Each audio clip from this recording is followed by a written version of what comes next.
মুড়ি দিয়ে পারফেক্ট মিষ্টি বানিয়ে বাসার সবাইকে খাওয়ালাম, সবাই তো অনেক পছন্দ করছে, তাই ভাবলাম রেসিপিটা তোমাদের সাথেও শেয়ার করি। আজকে আমার মিষ্টি বানানোর মেইন উপকরণটাই হচ্ছে মুড়ি। 4 কাপ মতো মুড়ি আমি এখানে নিয়ে নিছি। 4 কাপ মুড়ি দিয়ে অনেকগুলো মিষ্টি বানানো হয়ে যাবে। মুড়িগুলোকে আমি ব্লেন্ডারে জারে নিয়ে নিয়েছি, সুন্দর মতো আমি ব্লেন্ড করে নিয়েছি। আর দেখো একদম পাউডারের মতো হয়ে গেছে, মনে হচ্ছে একদম চালেরই গুঁড়া। যাই হোক, আমি একটা প্যান বসাই দিলাম চুলাতে। 1 কাপের চাইতে একটু বেশি দুধ দিয়ে দিয়েছি, একটু জাল করে নিলাম। আর তারপর এটা একটু নেড়ে চেড়ে এর মধ্যে দিয়ে দিব চিনি দেওয়ার পর আবারও কিছুক্ষণ ধরে নেড়ে নিচ্ছি। আর তারপর এটার ভিতরে দিয়ে দিব গুঁড়া করা মুড়িগুলো। মুড়ি দেওয়ার পর চুলার আঁচটা একদম লো রেখে আমি সবকিছু একটা স্প্যাচুলা দিয়ে মিক্স করে নিচ্ছি। ভালোভাবে মিক্স করা হয়ে গেলে এটাকে আমি খুন্তি দিয়ে তুলে একটা বাটির মধ্যে সাইড করে রেখে দিব। এইটাই আমাদের মিষ্টি বানানোর মেইন ডো। আর এদিকে প্যানের মধ্যে আমি আবারও দিয়ে দিলাম 1 কাপ পরিমাণে চিনি আর দিয়ে দিচ্ছি 1 কাপ পরিমাণে পানি। মানে চিনি আর পানির পরিমাণটা একদম সমান সমান দিলাম। বাসায় মিষ্টি কিন্তু অনেকভাবে বানানো যায়। এর আগেও আমি গুঁড়া দুধ দিয়ে মিষ্টি বানাইছি, রসমালাই বানাইছি, বাট এইরকম মিষ্টি আর মুড়ি দিয়ে মিষ্টি আমি ফার্স্ট টাইম ট্রাই করতেছি আর তোমাদের সাথেও শেয়ার করতেছি। যাই হোক, এখানে শিরার মধ্যে আমি দিয়ে দিলাম 3টা ফাটানো এলাচ।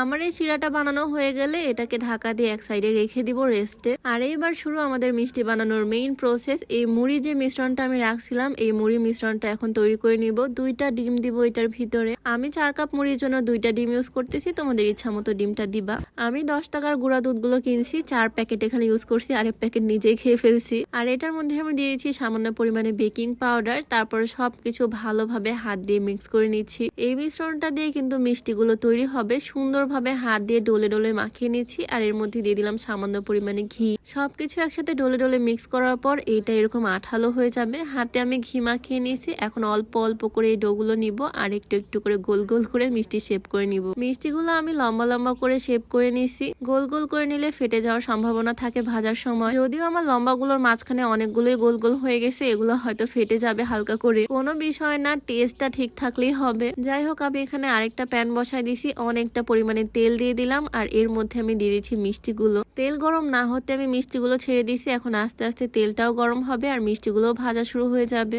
আর আমি কিন্তু চুলার আঁচটা একদম লো হিটে রাখছি, মিডিয়াম আর লো এর মাঝখানে রাখলেই হবে। কিছুক্ষণ ধরে ভেজে নেওয়ার পর দেখো কালারগুলো কত সুন্দর চলে আসছে। যখন এরকম লালচে কালার চলে আসবে আমি একটা ছাঁকনি দিয়ে সুন্দর করে উঠিয়ে নিচ্ছি একটা প্লেটের মধ্যে। দেখো কয়েকটা মিষ্টি ফেটে গেছে, এটা শেপের জন্য, কোনো ব্যাপার না, মিষ্টি পারফেক্ট হলেই হলো। এদিকে শিরাটা আবারও একটু গরম করে নিলাম আর এই ভেজে রাখা মিষ্টিগুলো শিরার মধ্যে ঢেলে দিলাম। এখনই দেখো মিষ্টিটা দেখতে কি লোভনীয় লাগতেছে, মনে হচ্ছে এখনই তুলে খেয়ে ফেলি। বেশ কিছুক্ষণ আমি শিরার মধ্যে মিষ্টিগুলোকে জাল করে নিলাম আর এটাকে এখন ঢেকে রাখবো আধা ঘন্টার জন্য।